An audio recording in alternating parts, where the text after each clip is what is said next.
Aujourd'hui, nous allons réaliser un hachis parmentier. Pour cette recette, nous aurons besoin de pommes de terre. Donc on va en utiliser 1,5 kg. Et nous utiliserons environ la moitié de viande hachée de bœuf. Il nous faudra des oignons. Donc là, ils ne sont pas très gros. J'en ai mis 3, ce qui représente environ 200 grammes. Nous utilisons de la crème fraîche liquide, donc 20 centilitres, 200 grammes aussi. De l'ail, donc selon la taille des gousses, il faut compter 5-6 gousses d'ail. Un petit peu de chapelure pour la fin pour recouvrir. Donc là je pense, alors là j'ai sorti mon pot entier, mais j'en utiliserai que 60 grammes environ. J'ai préparé un petit bouillon de bœuf. Donc un petit bouillon de bœuf, pour le faire, on peut utiliser les petits bouillons cubes, c'est assez pratique. Et là pareil, j'en ai mis 200 grammes, donc 20 centilitres d'eau avec mon bouillon. J'utiliserai aussi un petit bouillon de légumes pour la cuisson de mes pommes de terre, pour essayer de leur donner un petit parfum un peu plus sympa. Et je compléterai pareil mes pommes de terre, donc je vais mettre de la crème fraîche, mais je compléterai avec du lait, pour éviter que ce soit trop riche.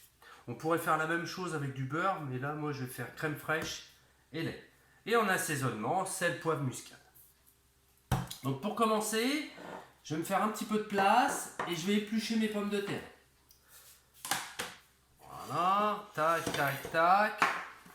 Donc j'épluche toutes mes pommes de terre. Épluchées, je les coupe en morceaux. Donc j'essaie de faire des gros morceaux. Donc là je vais les rincer un petit coup. Après je les couvre, je mets mon petit bouillon de légumes et je les fais cuire. Pendant ce temps-là, je vais préparer mes oignons. Donc là, mes oignons, je vais les émincer.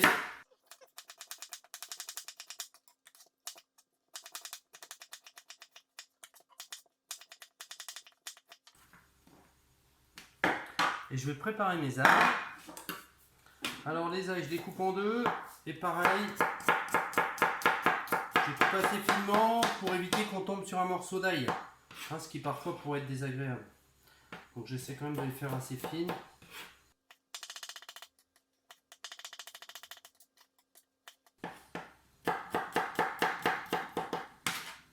Voilà, c'est fait. Donc maintenant je vais démarrer une poêle avec une cuillère d'huile d'olive. Et dès que l'huile est chaude, je mettrai mes oignons. Alors voilà, ma poêle est chaude. Donc je vais déjà faire revenir mes oignons. Donc je mets que les oignons.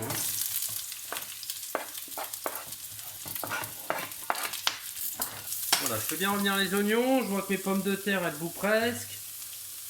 Donc ce que je peux faire pour faire un petit peu d'économie, hop, je couvre mes pommes de terre. Et ensuite mon petit bouillon, je vais en profiter pour le réchauffer. Donc je le mets tout doucement, qu'il ne soit pas trop froid quand je l'introduirai tout à l'heure. Et là je fais bien revenir, je mélange régulièrement pour pas que ça brûle. Voilà, j'ai fait revenir mes oignons. Maintenant je vais ajouter mon ail.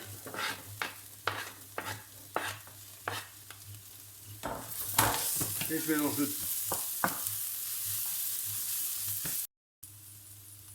Alors, mes pommes de terre bouent, donc je vais les mettre moins fort. Et je vais leur mettre 20 minutes déjà. Comme ça, je ne me ferai pas surprendre. Mon ail et mon échalote. Bon, ça m'a pas l'air mal, c'est bien revenu. Donc là, maintenant, je vais ajouter ma viande.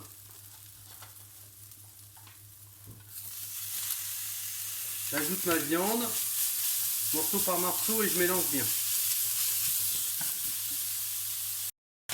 Voilà, je mélange ma viande. Voilà, même si elle n'est pas bien cuite, c'est pas très grave, parce que la cuisson, elle est malheureusement pas finie. C'est dur d'avoir de la viande saignante là-dessus.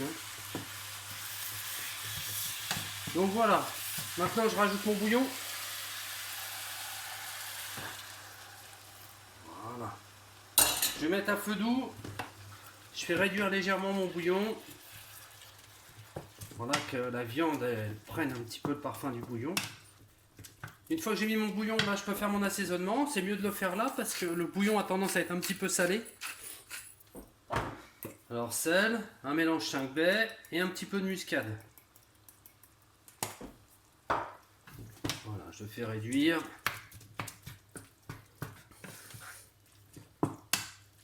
Donc là on goûte et on vérifie l'assaisonnement s'il est bien. Voilà, mes pommes de terre sont cuites. Donc une petite vingtaine de minutes. Donc dans un premier temps, j'assaisonne. Un petit peu de sel. Un peu de poivre si je le retrouve. Et un peu de muscade. Muscade, c'est la fin du pot. Mon 5 baies. Voilà. À ça, j'additionne mes 20 centilitres de crème. Je commence par piler un peu. Donc on peut la faire soit au fouet. Moi j'aime bien la faire au fouet en général. Après il y a des presses purées ou il y a des moulins à purée. Ça fait exactement la même chose. Voilà, moi ce que je cherche à avoir c'est une certaine épaisseur. Donc là elle est quand même assez ferme. Et je veux pas tout faire à la crème ni au beurre. Hein. Ça fait quand même monter fort les calories d'une purée qui peut être un peu plus light. Donc je finis avec du lait.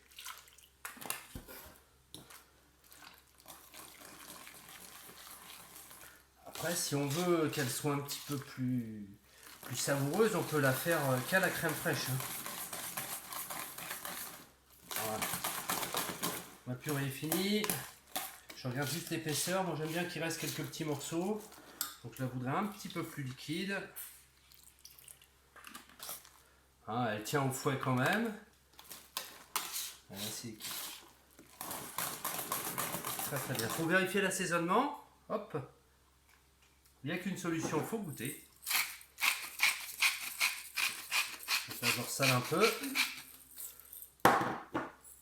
Un peu de 5 baies.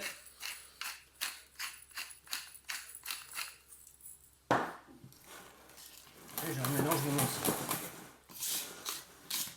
Voilà, ma purée est prête, je vais procéder à mon montage. Donc il me faut un plat. Non, mon plat, je vais prendre celui-ci. Je vais commencer par mettre au fond ma viande. Hop. Voilà, je tapisse le fond, j'étale bien. Vous avez vu, il ne reste pas beaucoup de jus. Hein, la viande, elle boit quand même pas mal. J'étale bien. Il reste quand même quelques morceaux. Le reste, je vais le compléter avec la purée. Voilà.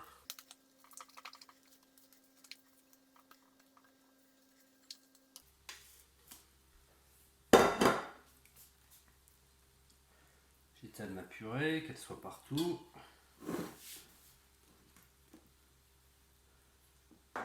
Ensuite, j'ai ma chapelure et mon petit décor à faire. Avant, je pense à bien essuyer mes bords. Voilà, je ressuie mes bords. Ça me permettra d'avoir un plat présentable.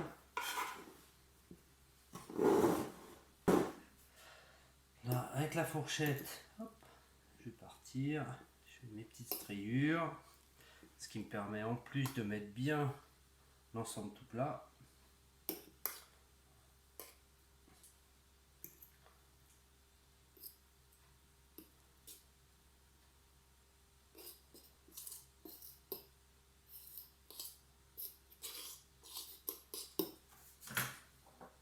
Et dessus, je vais mettre un peu de chapelure.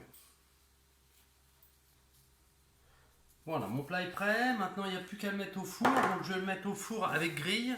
Et je vais le mettre 10 minutes à 200 degrés avec le petit grille sur le dessus. Que ça colore un petit peu plus vite. Voilà, impeccable. J'ai mis 12 minutes au four. Il est légèrement coloré. Prêt à être dégusté. À vous de jouer. Bon appétit!